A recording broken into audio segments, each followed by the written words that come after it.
thinking a lot lately about the small group movement, where it's been and where it's going. And in particular, I've been thinking about how we view small groups themselves, both in our churches and in the church at large.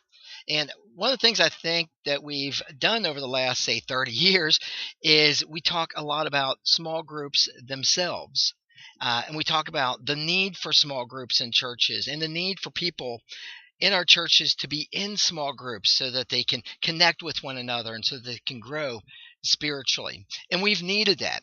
And I think of pioneers in our movement, people like Lyman Coleman and Roberta Hessness and Carl George and others who have sort of paved the way for the rest of us.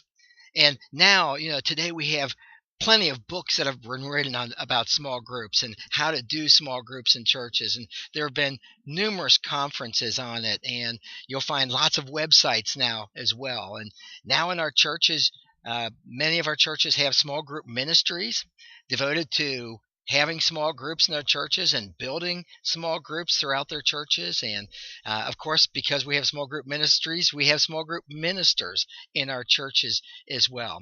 Now, I believe that now we've come to a time in the small group movement where there's sort of a shift in focus. And I think this is a good thing. For one thing, lately we've talked more about how do we make these small groups that we have more healthy?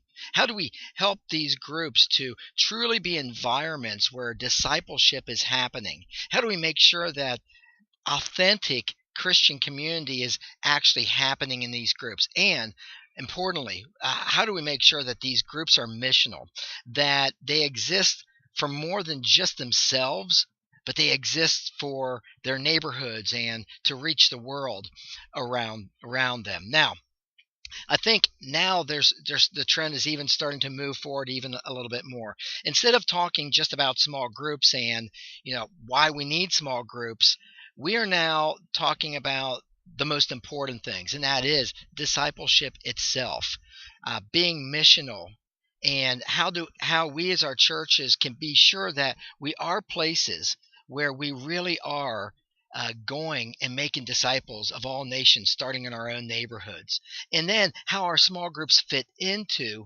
that pattern. So we don't really need to talk. We don't really need to convince people anymore of the need for small groups. We hardly need to even convince people of their need to be in small groups. Now, that doesn't mean that we don't continue to invite people into groups and have all kinds of strategies to help people enter into small group life. We'll always need to do that. But I don't think we need to convince ourselves or the church anymore of the need for small groups. Instead, now we are turning our attention to what God has really called us to do. And that's to go and make disciples of all nations and to help people to truly become disciples, followers of Jesus Christ, and to be missional, to reach out to our world with the life-changing message of the gospel. So where does that leave people like me who have just thrown my life into small groups, and people like yourself as well? Well, I don't think it changes anything at all. In fact, I believe that now we go with what we know we need to do, and that is to do what God's called us to do. And to do that in the authentic community, the authentic environment that we can find in healthy small groups.